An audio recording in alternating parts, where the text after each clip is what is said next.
What is up, guys? Welcome to Gridiron Aficionado, your show that answers the question, what am I seeing here? When you're watching football, something might confuse you, it might frustrate you, and we're here to tell you what you're actually seeing so that you have a better understanding of the game that we all love.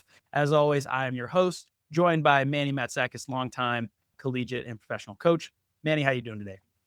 Fantastic. We're ready to have a wonderful day. Got a little Colonel E.H. Taylor small batch right here, made in Frankfort, Kentucky. Of course, all bourbons are made in Kentucky, and you see a little bit of that for the show, and we'll enjoy the show, and who knows, might light up a special cigar here in a little bit.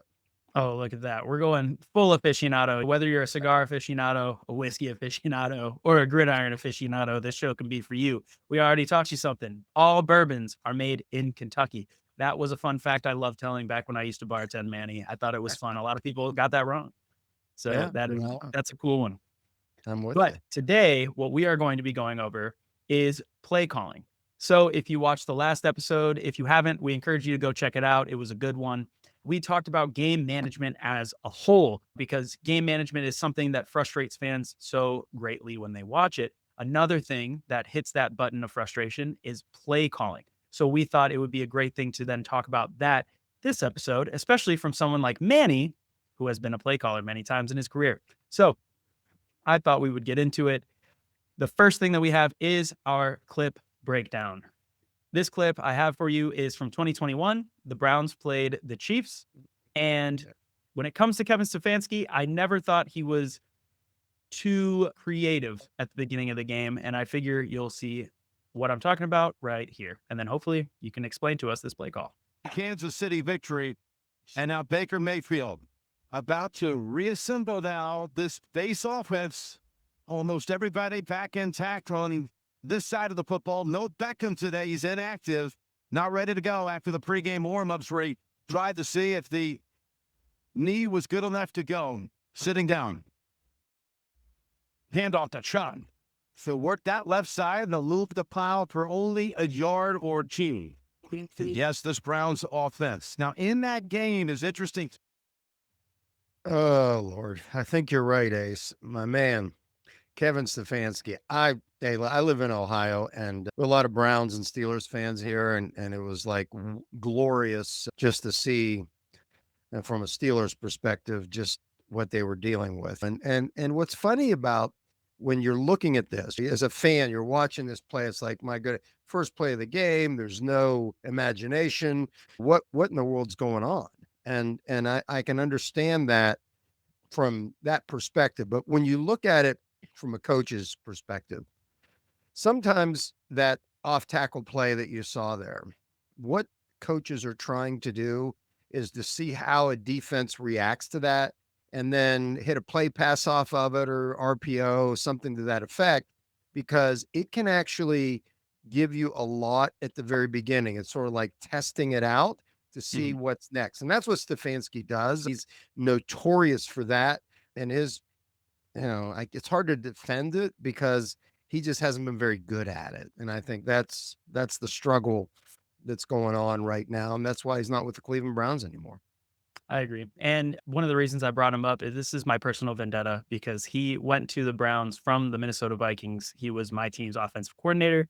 So I saw their fans online complaining and frustrated about the play calling, the same play calling that I was frustrated with as a Vikings fan.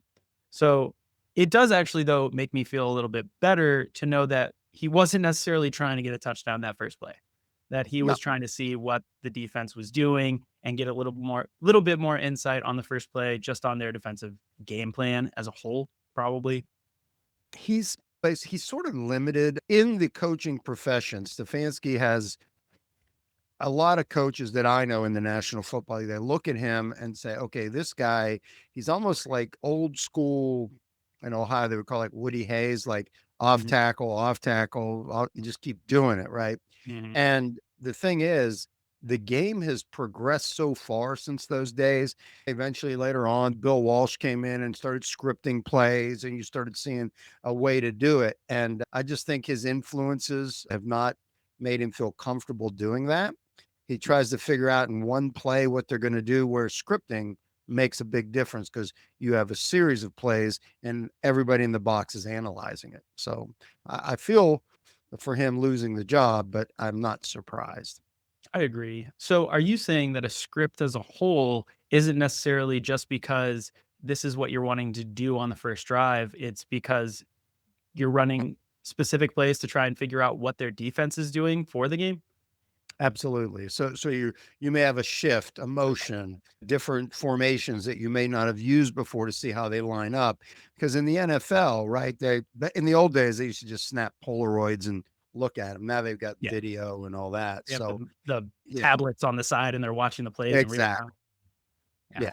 So I think even things are shifting from that because in the old days, Ace, what it was about is scripting could give you an idea of the defense.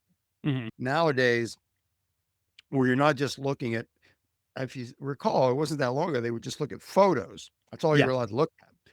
All right. So now you can see videos instead of waiting for a whole series to give you insight. You can do it moment by moment because you have video instantly during the game. And Yeah. the technology has changed the game and play calling considerably. Well, I'm glad that you brought up the evolution of the game, the evolution of the offense, Yeah. because that is something I want to get into later in the episode. But Sure. right now, what we have is my personal favorite segment, Been There, Coached That.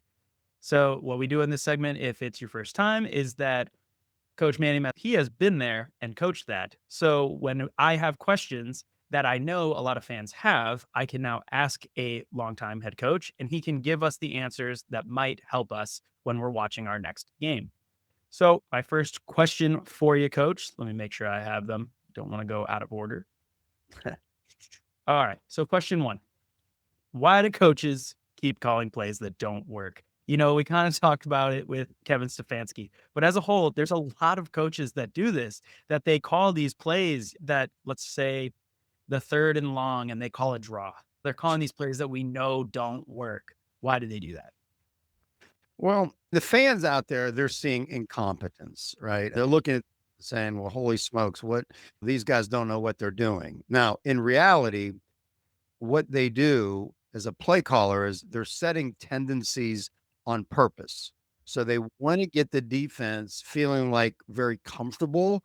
And so that way, later in the game, could be second half, next drive or two, they put the same situation together and now they can take advantage of it. So it's something that happens in high school all the time. And really, coaches are doing this all the way to the National Football League. So that's why they're doing it, Ace. So they're just setting up a situation, trying Yes. to become predictable in order to then be unpredictable, if Yes. you will, which is Mhm. frustrating. Which, if you're not on the headset, right? If you're just the fan like me at home watching, while that is smart and it's the chess game that they're playing, the offensive defensive coordinators. It's frustrating Yeah. from a fan because to bring up Kevin Stefanski again, every time it was a third and long on our side of the field, it was going to be a running back draw. It was going to be. And I remember my dad yelling at the screen back then. It wasn't that long ago. I think he left us in 2020. But it does make sense because then later in the game, when you're coming to crunch time, it's third and long. They're kind of pressing the box a little bit. They're putting more men in the box, and then suddenly we're hitting them with a play action and hitting it downfield. Then you're excited, but you weren't excited when you were watching the draws all game, even though that might not have happened if it weren't for the draws, right? No question. Yeah, good Which is analysis. frustrating. Bit of an aficionado right there, my man. I'm trying. I'm trying my best, Manny. I can't just sit here and do nothing but ask questions. I got to figure some things out myself. That's good. It's all about who you hang out with. We're hanging out. We start to learn a little bit more Yeah. from each other, and that's what an aficionado wants to be doing. You are who you surround yourself with, right? So I'm trying to surround myself with some very good football minds. The amount of phone calls I've had with you, with our head coach on the Toros, Stan Bedwell, I talk a lot of football, and hopefully I'm getting some of it is sticking. Absolutely. You're an But aficionado. Let's go. question number 2 for the aficionado: are coaches usually, in your experience, calling what they think is the best play for that moment, or are they calling more based on the defensive look? Okay. Now that has shifted over time. Sometimes some younger play callers are less experienced. I think they overthink the whole process. Mhm. It's like, what should I do? I think you got to get out of your head in that situation. Because look, the defense, they run analytics on you. And I'll tell you what was interesting. Once upon a time when I was at Texas Tech, our defensive coordinator is Greg McMacken, who was the defensive coordinator for the Miami Hurricanes when Warren Sapp was there and won Yeah. a national title. Also went on to the 49ers with Dennis Erickson as his defensive coordinator. Now, he would tell me things like when they were playing a game, they had a whole group of people in the office that did nothing but analyze a play caller's tendencies. They wanted to know everything about him, like what he thought, his psychology. So you can actually watch the types of plays a coach is calling and get a feel for his personality and Mhm. when you can expect things. So the defense is waiting on that call. So they're always trying to be one step ahead of you. And what I would watch for specifically is the formation versus play mismatch. That's Mhm. the biggest thing I notice out there when that happens and you're watching this like, oh, they're in this formation, they're running this play, but it doesn't match up right. You know, they didn't plan things out very well. Okay. Interesting. I Yeah. I like the way that you said that this has been changing because the clip I almost brought up instead of the my personal vendetta on Kevin Stefanski was going to be actually Kirk Cousins, Yeah. another former Viking who was on the Falcons. And during a post-game press conference this year, someone asked him about his reads and going about it and how it's changed over his career. And he got on his soapbox. The reason I didn't pick this video is it was like 3.5 minutes. But he talked about the difference of when he was at Michigan State and when he was with the formerly Redskins, and then the difference between that and when he got to Minnesota and got to Atlanta, that the offensive play calling had completely changed, Right. that you used to come out and you have your calls for what the defense lined up for, but now the defense has shifted so much to the point where it doesn't matter what they line up. It's probably not what they're running. So that No. you now have to just go through almost simplification where now he's just going through his 1, 2, 3, 4, 5 reads as opposed to trying to pre-plan according to what the defense is doing before the game, which I thought was crazy and would be really cool to talk about and have the clip on the show. But again, it's a very long clip, and this isn't the Yeah. Kirk Cousins show. This is Gridiron Oh, but Fishing. he does have a good point there, and I think you're sitting there with the San Antonio Toros, right? You're Mhm. on, and Stan Bedwell, as you well know, I was one of my assistant coaches up here with the Ohio Valley Ironman, and he comes from an air raid background, Mhm. which that's all. Think of it this way, Ace. It's a progression. So quarterback comes back, he looks at this guy first, then this guy, then that guy. So it's like 1, 2, 3.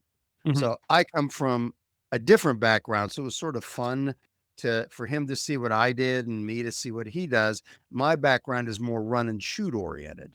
And Okay. run and shoot, where it's different is when we start a play in the run and shoot, the receivers don't know where they're going to go. It's all based on what the defense does.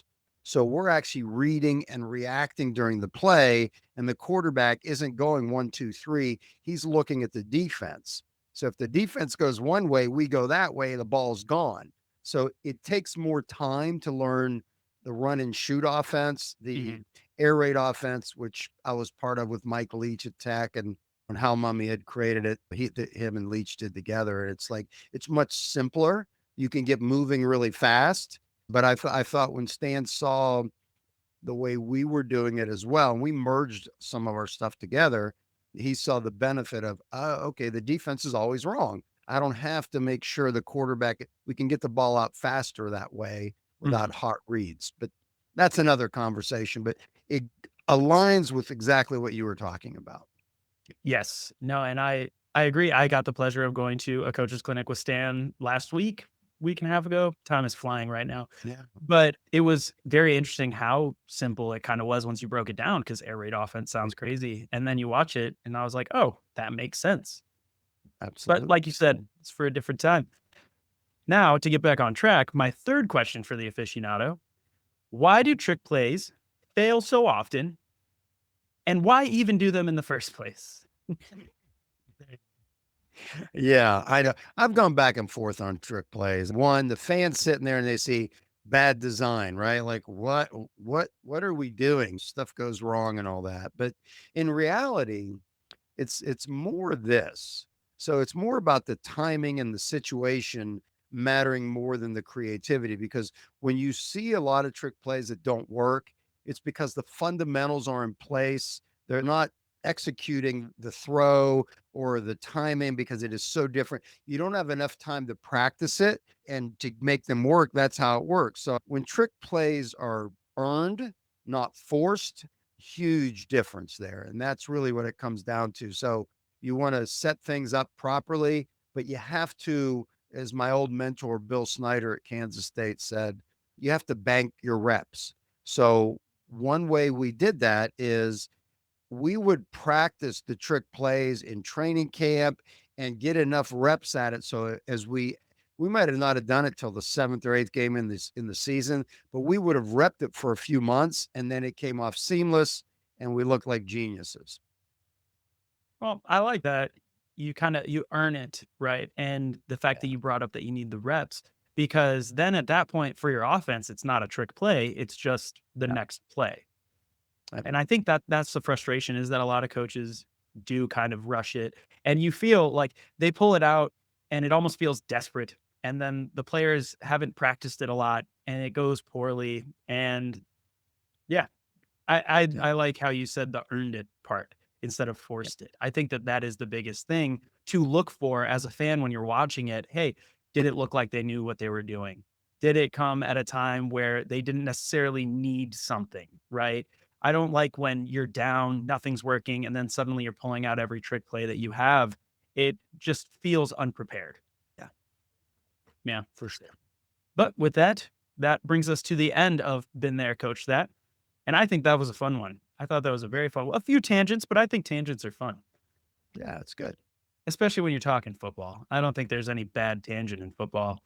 Well, But here's a good tangent for you right here, my okay. friend.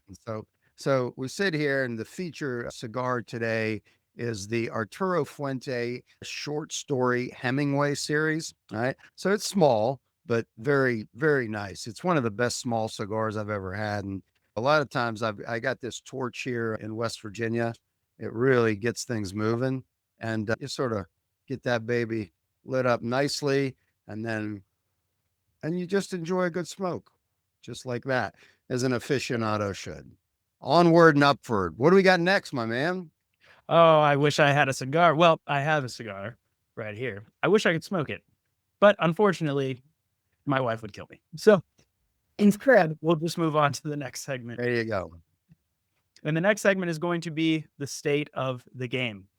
Now, the state of the game is just where we take a step back and we look at play calling as a whole. So my Yeah. question for the state of the game today is a little bit about the evolution of the game. Was when offenses started using the forward pass, the defense had to evolve to catch up. Now we have defenses that are so disguised and complex that some offensive play calling needs to evolve. Do you think this is the case, or are fans just needing to gain a deeper understanding of the offensive coordinator's process? Well, That's a long question, but the big it is. the offense need to evolve. I want Yeah. it to evolve back to fullbacks. I think we need to make fullbacks great again, Manny. I miss Well, the ground and pound. I love I the miss hat, the by the way. meatheads. Yeah. Thank you. So the way I look at that, very simple. So I look at this, look, defensive coordinators, they win with rules, not blitzes. All right. So that's part of this. The other piece of it is modern defenses are built to take away your favorite play. And now the offenses are sitting there and they got to play chess, 2 drives ahead. They got to be thinking what they're going to do. And good defenses don't just stop plays, they erase your options. They know what you're going to do down the road.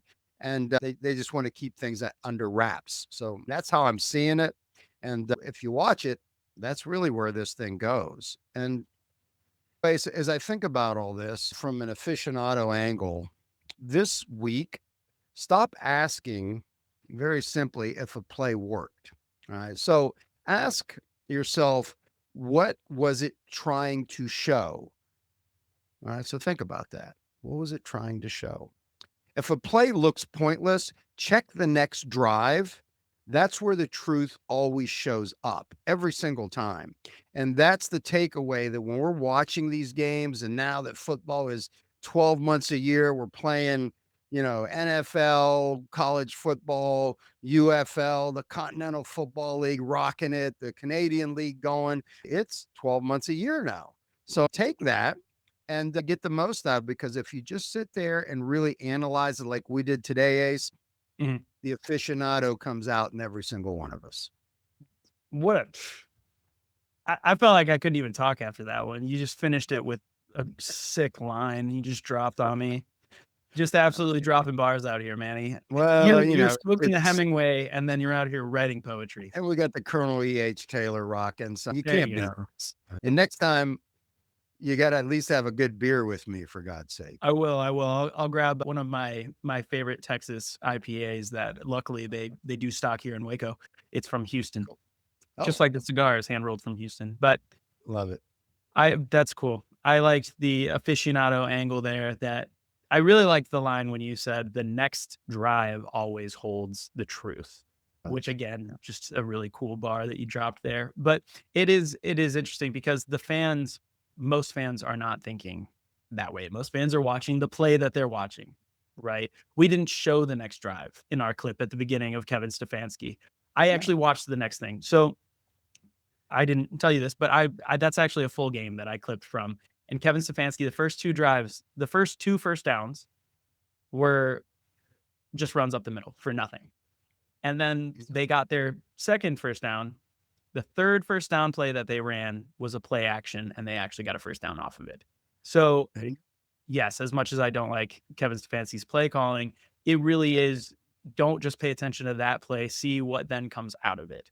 And hopefully that makes me a bit of an aficionado, that I was even willing to watch this game from 2021 between the Browns and Chiefs. But just a riveting game back when Baker was on the Browns. He's been on 3 teams since, but Right. Yeah.